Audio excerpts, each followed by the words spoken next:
Gênesis capítulo 41.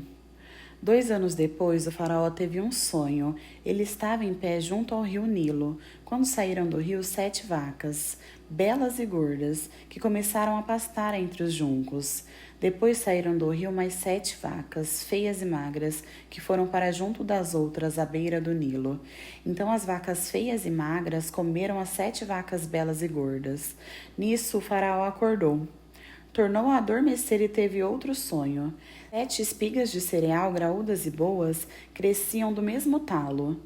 Depois delas brotaram outras 7 espigas, mirradas e ressequidas pelo vento leste.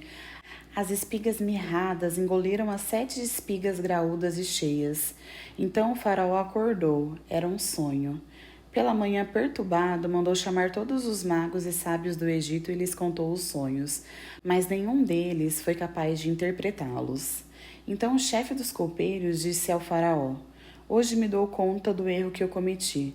Certa vez o faraó ficou irado com os 2 dos seus servos e mandou prender-me com o chefe dos padeiros, na casa do capitão da guarda. Uma noite, cada um de nós teve um sonho, e cada sonho tinha uma interpretação. Havia lá conosco um jovem hebreu, servo do capitão da guarda. Contamos a ele nossos sonhos e ele os interpretou, dando a cada um de nós a interpretação do seu próprio sonho. Tudo aconteceu exatamente como a interpretação que ele nos deu, e foi restaurada a minha posição e o outro foi enforcado. O faraó mandou chamar José, que foi trazido depressa do calabouço. Depois de se barbear e trocar de roupa, apresentou-se ao faraó. O faraó disse a José: Tive um sonho que ninguém consegue interpretar. Ouvi falar que você, ao ouvir um sonho, é capaz de interpretá-lo. José lhe respondeu: Longe de mim, é Deus quem dará ao faraó uma resposta favorável. Então o faraó contou o sonho a José. Sonhei que eu estava em pé à beira do Nilo, quando saíram do rio 7 vacas, belas e gordas, que começaram a pastar entre os juncos. Atrás delas saíram outras 7 vacas, raquíticas, muito feias e magras. Nunca vi vacas tão feias em toda a região do Egito. As vacas magras e feias comeram as 7 vacas gordas que tinham aparecido primeiro. Mesmo depois de havê-las comido, não parecia que os tivessem feito, pois continuavam tão feias como antes. Em seguida acordei. Ainda vi no meu sonho 7 espigas de cereal graúdas e boas que cresciam de um mesmo talo. Depois delas brotaram outras 7 espigas de cereal mirradas e ressequidas pelo vento do leste. As espigas mirradas engoliram as 7 espigas boas. Contei isso aos magos, mas nenhum deles foi capaz de me explicar. O faraó teve um único sonho, disse-lhe José. Deus revelou ao faraó o que ele está para fazer. As 7 vacas boas são 7 anos, e as 7 espigas boas são também 7 anos. Trata-se de um único sonho. As 7 vacas magras e feias que surgiram depois das outras, e as 7 espigas mirradas ressequidas pelo vento leste, são 7 anos. Serão 7 anos de fome.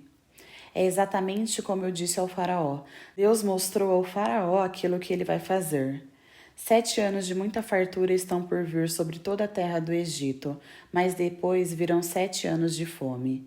Então todo o tempo de fartura na terra do Egito será esquecido, pois a fome arruinará a terra. A fome que virá depois será tão rigorosa que o tempo de fartura na terra não será mais lembrado. O sonho veio ao faraó 2 vezes, porque a questão já foi decidida por Deus, que se apressa em realizá-la. Por isso, o faraó procure um homem criterioso e sábio e encarregue-o de administrar a terra do Egito. O faraó também deve nomear supervisores para recolher 1/5 da colheita do Egito durante os 7 anos de fartura. Eles deverão recolher todo o mantimento que puderem nos anos bons que virão e fazer estoque dos grãos que, sob o controle do faraó, serão armazenados nas cidades. Esse estoque de mantimento servirá de reserva para os 7 anos de fome que virão sobre o Egito, para que a terra não seja arrasada pela fome. O plano pareceu bom ao faraó e a todos os seus oficiais. Por isso o faraó lhes perguntou: Será que vamos achar alguém como este homem em quem está o Espírito de Deus? Então o faraó disse a José: Uma vez que Deus lhe revelou todas essas coisas, não há ninguém tão criterioso e sábio como você. Você será encarregado da minha casa, e todo o meu povo acatará as suas ordens. Somente em relação ao trono serei maior do que você. O faraó prosseguiu: Entrego a você agora o comando de toda a terra do Egito. Em seguida, o faraó tirou do dedo o seu anel oficial e o colocou no dedo de José.